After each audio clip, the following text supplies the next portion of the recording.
denúncia por crime de responsabilidade política como alternativa a presidente Dilma Rousseff para o futuro.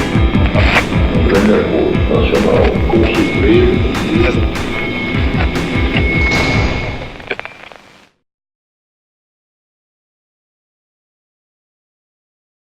Também muitos estrangeiros e estrangeiras, com preocupação e com indignação, os acontecimentos que aprofundam o golpe que foi perpetrado em 2016 contra a democracia brasileira.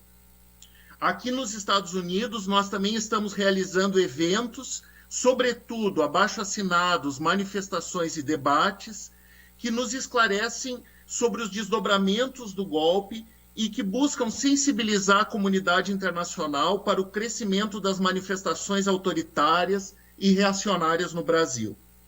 Nesse movimento, o professor James Green, que já conversou com vocês em uma das aulas do curso, né, que é um dos mais importantes brasilianistas atuantes nos Estados Unidos, ele tem tido um papel fundamental na organização dessa resistência ao golpe aqui nos Estados Unidos também.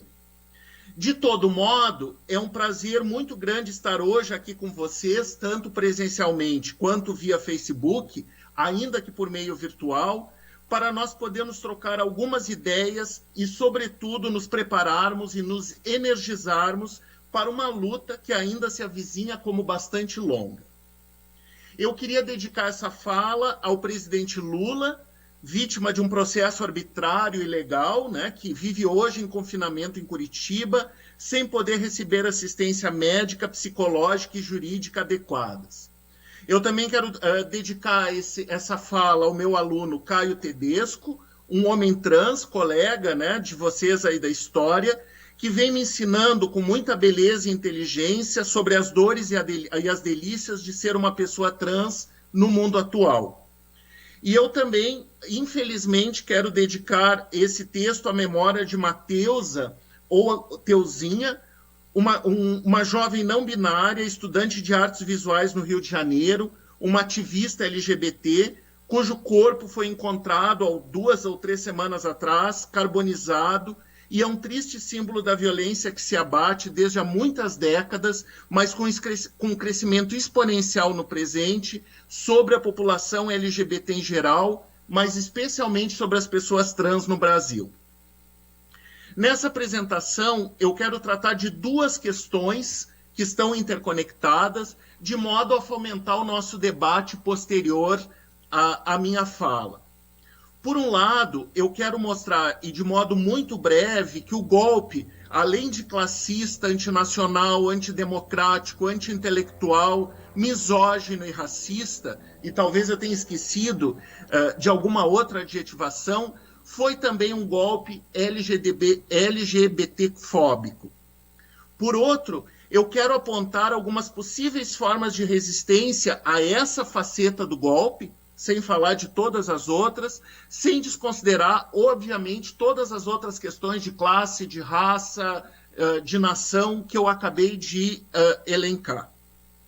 O Brasil é atualmente um dos países que mais mata pessoas LGBTQI do mundo. Só em 2016 foram 343 pessoas assassinadas em virtude de suas orientações sexuais e expressões de gênero. Ou seja, houve uma morte a cada 25 horas. Dentro desse segmento, ocupamos ainda a triste posição de país que mais mata pessoas trans do mundo, de acordo com os dados das organizações de direitos humanos nacionais e internacionais. A expectativa de vida de uma pessoa trans no Brasil é de 35 anos. Esses crimes de ódio podem ser considerados a expressão mais visível de um conjunto de violências bem mais amplo, que inclui, por exemplo, assédios, discriminações, ameaças e silenciamentos. Pesquisas apontam, por exemplo, para o alto grau de homofobia, lesbofobia e transfobia no ambiente escolar, o que leva a uma grande evasão de pessoas assim auto-identificadas ou identificadas por outros, especialmente das pessoas trans. O caso de Dandara, que talvez alguns de vocês conheçam, ajuda a rostificar, a dar um rosto, né, para essas estatísticas. A travesti cearense Dandara dos Santos, de 42 anos, foi morta no dia 15 de fevereiro de 2017. Ela foi assassinada à luz do dia, em plena rua, por pelo menos 8 homens. Aos 25 anos, a Dandara foi tentar a sorte em São Paulo, destino de muitas travestis que estão no Nordeste. Lá ela trabalhou até os 35 anos, como eu disse antes, é a expectativa de vida de uma travesti no Brasil, quando retornou à Fortaleza e passou a morar com a mãe. Ela ajudava a sua mãe, a dona Francisca, nas atividades domésticas e também vendia roupas usadas, que ganhava de várias pessoas para complementar a renda da casa. O seu sonho era montar um salão para dar continuidade à carreira de cabeleireira que ela havia exercido em São Paulo e comprar um carro. No vídeo, que talvez alguns de vocês tenham visto, eu não tive coragem de ver todo, Dandara aparece caída no chão enquanto sofre a violência de vários homens. Ela não os ofende e nem retribui as pauladas, pedradas e chutes. Derramando sangue, ela é chamada de viado sem peito, imundiça de calcinha e tudo, e é ordenada a subir numa espécie de uma carreta. Ao ser colocada em cima, as agressões continuam. Dandara apresentava sinais de agressão na cabeça e por todo o corpo. A pessoa que filma essa agressão diz em tom de deboche: eles vão matar o viado. Depois ela recebeu um tiro que culminou na sua morte. O irmão Ricardo Vasconcelos, o irmão da Dandara, né, de 39 anos, destaca a demora em apurar o caso e também a demora da polícia em chegar para conter os assassinos no dia em que a violência foi perpetrada. Ele afirma que fizeram várias denúncias por meio do número 190, mas a Polícia Militar do Ceará só chegou depois que a irmã já estava morta. Se números e casos como estes não são novos, o governo golpista concretos, com menos de 24 horas no Palácio do Planalto, o novo e legítimo governo recebeu críticas de militantes de direitos humanos, movimentos sociais e artistas, por conta da decisão de extinguir as secretarias de políticas para as mulheres, de direitos humanos, de políticas de promoção da igualdade racial e o Ministério da Cultura. Depois, por pressão de vários setores da sociedade, 2 desses ministérios foram restaurados, o da Cultura e o dos Direitos Humanos, com baixíssimo orçamento e pouca voz ativa na condução das políticas governamentais. Para piorar, Temer nomeou o primeiro ministério sem mulheres no início, né, desde a gestão do ditador Ernesto Geisel, e deixou as áreas de igualdade racial, mulheres e direitos humanos a cargo do Ministério da Justiça, que passou a ser chamado de Ministério da Justiça e Cidadania, para o qual escolheu, nós sabemos, Alexandre Moraes, hoje ministro do Supremo, ex-secretário da Segurança do Estado de São Paulo, conhecido pela truculência com que enfrentou os estudantes nas ocupações das escolas e os jovens do movimento Passo Livre. Nesse cenário, a pauta LGBT, claro, praticamente desapareceu da agenda governamental, sob pressão dos grupos conservadores, em especial aqueles vinculados a setores religiosos. Embora sem uma relação direta com a atuação do governo federal, o encerramento da mostra Queer Museum pelo Santander Cultural de Porto Alegre no ano passado tem sim relação direta com os agentes e com a agenda que deram sustentação ao golpe. Motivado pela ação de um grupo que se vale de práticas fascistas e de uma imagem de hipermasculinidade para intimidar seus opositores, o ato logo encontrou respaldo entre outros setores apoiadores do golpe e do governo Temer. Nesse sentido, o ministro da Cultura, Sérgio Sá Leitão, que inicialmente defendeu a liberdade de expressão artística, logo recuou e passou a apoiar a ideia de criar uma classificação indicativa para exposições de arte, a exemplo do que já acontece nos cinemas e nos programas de televisão. Segundo o ministro, as criações artísticas e culturais não poderiam ser censuradas, mas a adequação de seus conteúdos a faixas etárias seria importante para preservar a infância e a juventude. A pergunta que fica é: preservar do que ou de quem exatamente? De uma sexualização precoce, como a estimulada por inúmeros programas de televisão, que nunca mereceram uma reprimenda dos mesmos cidadãos e cidadãs de bem, os quais, diante de uma exposição sobre a diversidade sexual, se mostram tão horrorizados, ou de manifestações que questionam e subvertem a heterossexualidade normativa que organiza a nossa sociedade e que podem, sim, colocar em risco não as crianças e jovens, mas a maneira como se estrutura o poder na vida social.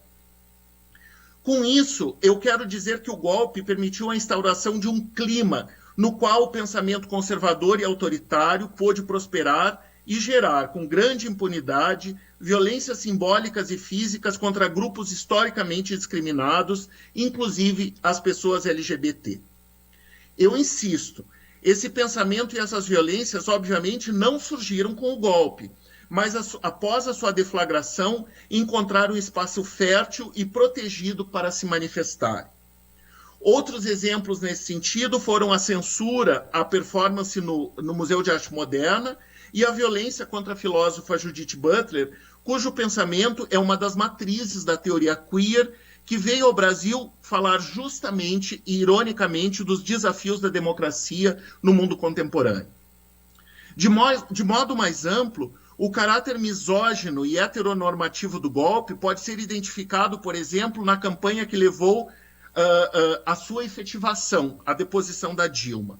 Talvez a Natália, né, na sua aula, tenha falado isso com vocês.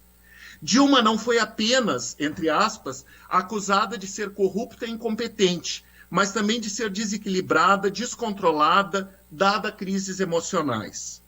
A famosa e triste capa da revista Isto É vale-se de uma imagem do seu rosto, descontextualizada e modificada digitalmente, para mostrar a sua suposta histeria.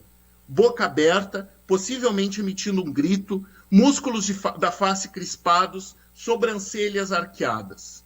Os médicos e juristas do século XIX, que sustentavam a incapacidade das mulheres para a política e a periculosidade dos pederastas, não encontrariam um exemplo melhor. A matéria da revista Veja, com a bela recatada e do lar Marcela Temer, não poderia oferecer um contraponto mais significativo. A primeira-dama, jovem, loira, bela segundo os padrões vigentes, magra, contida, vestida em cores pastéis, disposta a oferecer sua caridade aos necessitados sem nenhuma contrapartida. Marcela, desde essa perspectiva, era mulher de verdade. E Dilma, o seu outro. Não só desde um ângulo excessivamente feminina e por isso histérica, mas também desde outro ângulo pouco feminina, dura, intransigente, no limite, sapatão. O Brasil não podia mesmo ser governado por uma figura tão abominável. Não posso deixar de aproveitar essa reflexão para criticar também uma série de manifestações da esquerda contra o golpe, mas que se valeram igualmente de representações misóginas. Cito apenas 2 exemplos bem recentes. A senadora Ana Amélia Lemos, após defender o uso da violência contra apoiadores de Lula e expor seus preconceitos contra os árabes, associando-os a terroristas, foi chamada nas redes sociais, entre outras qualificações, de velha, véia e tia. Do outro lado da trincheira, a senadora e presidente do Partido dos Trabalhadores, Gleisi Hoffmann, por sua defesa corajosa de Lula, foi elogiada, entre aspas, como rainha do PT. Não quero aqui exercer nenhum patrulhamento e eu mesmo caio muitas vezes nessa armadilha da ofensa misógina, que afinal nós somos constituídos nessa cultura. Mas eu busco sim, por um lado, mostrar como essas representações generificadas transcendem os agrupamentos políticos e, por outro, convidar os companheiros e companheiras, especialmente os homens cisgêneros e brancos, como eu, né, a buscarem se desconstruir e aprenderem com décadas de luta e pensamento feminista. O problema de Ana Amélia não é a sua idade, mas as suas posturas políticas autoritárias que beiram o fascismo. Gleisi não é uma rainha, mas uma republicana que luta pela democracia. Como eu disse antes, a misoginia foi um componente importante do golpe e não deve ser considerada apenas como um verniz que encobre determinações mais amplas. Basta contrapor as imagens já citadas com a performance de hipervirilidade, levada a cabo por um inominável candidato de extrema-direita e seus apoiadores. O mesmo que fez apologia de um torturador, disse que não estupraria uma deputada porque ela não merecia, e não esqueçamos, foi condenado pela justiça no ano passado a pagar R$150 mil, muito pouco, né, por declarações homofóbicas feitas no programa CQC, quando disse que seus filhos não corriam o risco de serem homossexuais porque haviam tido uma boa educação. Nós temos que reconhecer, o governo Dilma deu várias mancadas em relação à política contra a LGBTfobia. A principal delas, do meu ponto de vista, foi, após protesto das bancadas religiosas no Congresso, ter determinado em 2011 a suspensão do kit anti-homofobia, maliciosamente chamado de kit gay, que estava sendo elaborado pelo Ministério da Educação para distribuição nas escolas. Esse foi um dos grandes recuos dos governos petistas, um dos muitos, né, para garantir a governabilidade. Por outro lado, eu não tenho dúvidas de que o governo golpista tem muito menos abertura para discussões e projetos desse tipo, como também, conforme disse antes, esse governo golpista estrutura-se a partir de uma perspectiva misógina e heteronormativa. Nesse caso, não se trata de um triste recuo, mas de uma política deliberada de silenciamento e de discriminação de grupos historicamente excluídos, inclusive as pessoas LGBT. Por todas essas razões, eu argumento que o golpe também foi LGBT, lesbofóbico, homofóbico e transfóbico, e que essa sua faceta, articulada com as demais, ajuda a explicar não só a sua deflagração, como também os seus desdobramentos. Não é à toa que o único parlamentar brasileiro assumidamente LGBT brasileiro, Jean Willis, foi alvo de toda sorte de ofensas naquela fatídica votação do impeachment e continuou a ser fortemente ameaçado desde então. O assassinato de Marielle Franco, para citar um outro exemplo, lésbica, além de ser mulher, negra, favelada e socialista, também ilustra tragicamente o argumento aqui levantado. Mas como nós podemos resistir a essa faceta do golpe? Certamente, a resposta a essa pergunta não é simples, pois envolve o enfrentamento de preconceitos e violências muito arraigadas e muito antigas na sociedade. Eu vou apenas expor algumas ideias para que, juntos e juntas, nós possamos pensar em táticas e estratégias de resistência. E vou fazer isso a partir de uma experiência pessoal que eu tive aqui nos Estados Unidos. No segundo semestre do ano passado, enquanto eu atuava como professor convidado na Universidade de Emory, eu tive a oportunidade de assistir à parada do orgulho gay da cidade de Atlanta, talvez a mais importante do sul dos Estados Unidos. Eu fui incentivado por vários colegas e alunos a comparecer. Vai, é muito bacana, muito cool, né? E animado, esses alunos e esses colegas me disseram. Eu fiquei bem empolgado, achei que poderia aprender muito e, sobretudo, me divertir, pois até então eu só havia participado sem muita regularidade das paradas em Porto Alegre e uma vez, já no distante ano de 2000, de uma muito chique parada em Paris. E eu fui. A parada aconteceu no parque mais conhecido da cidade, localizado na região de Midtown, uma das mais gentrificadas de Atlanta. Para mim, que sou muito desorientado, foi fácil chegar lá. Bastava seguir a massa, portando maquiagem, bandeiras, camisetas e tiaras, entre outras roupas e acessórios com as cores do arco-íris. Os e as participantes pareciam estar muito entusiasmados. Boa parte ria e gritava bastante. Eram, em geral, rapazes e moças, além de algumas drags muito divertidas. Havia também pessoas mais velhas e crianças, certamente famílias inteiras. Todos e todas conviviam harmonicamente. Durante o percurso, eu passei por um grupo de policiais a cavalo. Confesso que eu me assustei um pouco, né, já que eu estou precavido com a violência policial no Brasil, sobretudo depois de participar de algumas manifestações anti-golpe. Mas que nada, os policiais eram corteses e até tiravam fotos com os orgulhosos e orgulhosas manifestantes.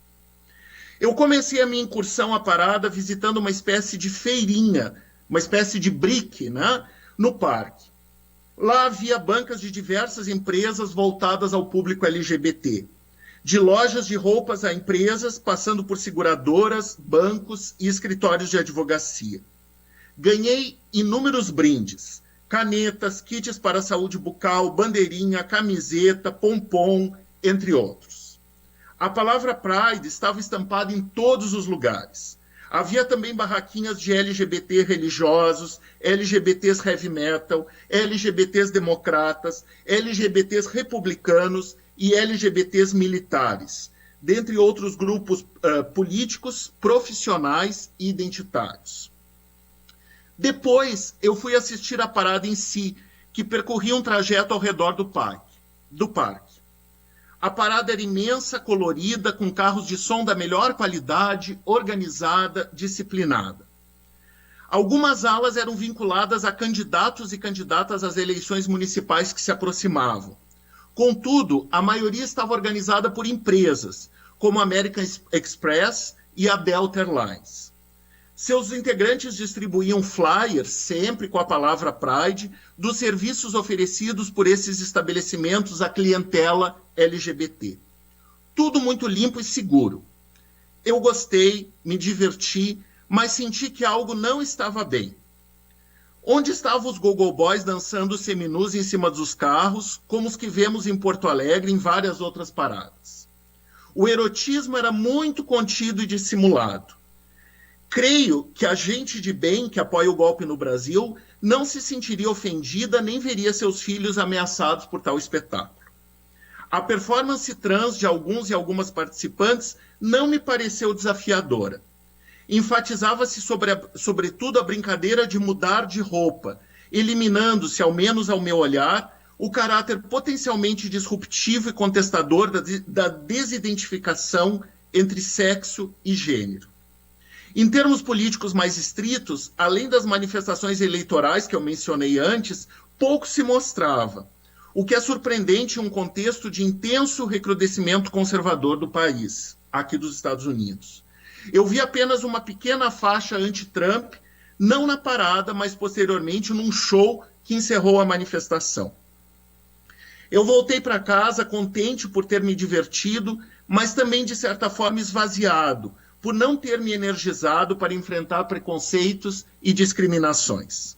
Aquela espécie de ilha da fantasia, da tolerância, parecia ser isso mesmo, uma ilha, isolada e descolada de outros tempos e de outros espaços onde tantas violências são cometidas e onde tantas lutas precisam ser travadas. Depois de elaborar esse relato, e no transcurso da pesquisa que eu fiz para preparar essa aula, eu deparei-me com um vídeo no YouTube com uma palestra da socióloga Berenice Bento, que depois de assistir às paradas gays em Barcelona e Nova York, chegou a conclusões muito semelhantes. Todas pareceram, a ela e a mim, e eu fico muito feliz por estar na companhia da Berenice Bento nessa análise, assépticas, completamente incorporadas pelo mercado de consumo, esvaziadas de potencial subversivo e contestador da sociedade dominante. Eu trago essas considerações para nós pensarmos, diante não só do golpe de 2016, como também do recrudescimento da onda internacional de conservadorismo neoliberal, e esses termos, né, neoliberal e conservadorismo, podem parecer antinômicos, mas eles podem muito bem também designar realidades articuladas, né? Como nós podemos reagir a isso de um ponto de vista queer ou, em bom português, de um ponto de vista transviado. Em primeiro lugar, e as considerações de Berenice Bento caminham no mesmo sentido, o combate pelos direitos das pessoas LGBT não pode ser travado de modo desarticulado, eu entendo assim, de outras lutas que envolvam, no mínimo, as dimensões de classe, gênero e raça e etnia, sem falar de outros marcadores como geração e deficiência. Essa, obviamente, não é uma consideração nova, como as reflexões de Angela Davis já demonstraram há muito tempo, mas ela precisa estar bastante presente em nossos debates intelectuais e políticos e na nossa agenda de lutas. Para isso, eu creio que a ideia de interseccionalidade precisa ser cada vez mais valorizada, ampliada, apropriada e ativada, indicando que essas opressões não estão hierarquizadas, como se uma fosse mais importante do que a outra. Nem simplesmente se somam, mas que elas só existem e, portanto, só podem ser combatidas em articulação. Marielle Franco foi assassinada não por vestir várias identidades sobrepostas, mas por viver simultaneamente as opressões capitalista, racista, machista e lesbofóbica. No mesmo sentido, nós precisamos pensar nessas lutas em uma dimensão transnacional para conseguirmos transpor o que eu chamei de ilha da fantasia. E essas ilhas podem ser do tamanho de um estado ou quase de um continente. Eu quero dizer, de nada adianta mirarmos como exemplo a ser seguido um país onde as pessoas LGBT conquistaram todos os direitos civis, onde podem andar de mãos dadas e nos beijarmos nas ruas, e onde o presidente e primeiros ministros desfilam nas paradas gays, se esse mesmo país, através das suas empresas, explora o trabalho precarizado em regiões periféricas do globo e se alia política e militarmente em nome do combate ao terrorismo a governos que perseguem LGBT, inclusive com a prisão e a morte. O mesmo vale para empresas que apoiam a diversidade no estilo Benetton em seus comerciais, mas que se utilizam de trabalho escravo, sobretudo de negros e negras, latinos e latinas, para obterem lucros exponenciais. Nesse sentido, podem ser úteis noções como a de homonacionalismo, forjada pela estudiosa de gênero Jasbir Puar, para se referir a processos nos quais certos poderes se aliam com as reivindicações dos coletivos LGBT, com a finalidade de justificar posições racistas e xenófobas, especialmente contra o Islã, respaldando-a nas ideias preconceituosas de que as pessoas imigrantes sejam obrigatoriamente homofóbicas e de que as sociedades ocidentais são necessariamente, ou ao menos tendencialmente, igualitárias. Essa falsa ideia de igualdade teria como base, sobretudo, a conquista em alguns países dito avançados do matrimônio igualitário, que heteronormatizaria as relações entre as pessoas LGBTQ e favoreciam posições chauvinistas contra sociedades onde o casamento, né, parece que ser a culminância da luta por direitos, não foi implantado. Por tudo isso que eu afirmei até aqui, eu acredito que nós devamos cada vez mais voltar a nossa atenção para as regiões e pessoas periféricas e ouvir realmente o que elas têm a nos dizer.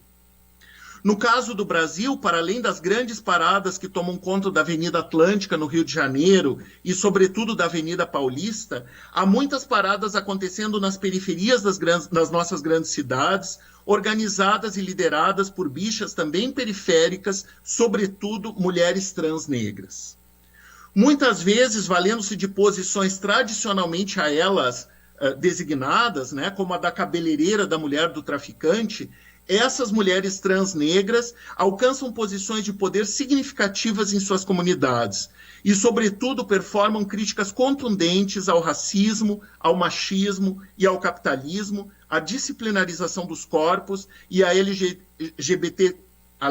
LGBTQ-fobia, perturbando essencialismos de toda a ordem, inclusive os da esquerda, e propondo reflexões queers e transviadas extremamente sofisticadas.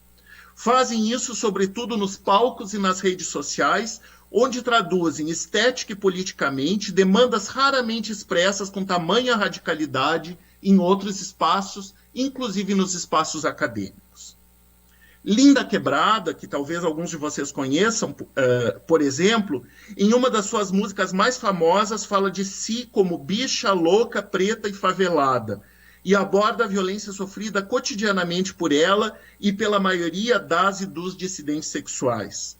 Numa das suas músicas mais famosas, ela diz: quando ela está passando, todos riem de sua cara, mas também adverte. Mas se liga, macho, presta muita atenção, senta e observa a tua destruição.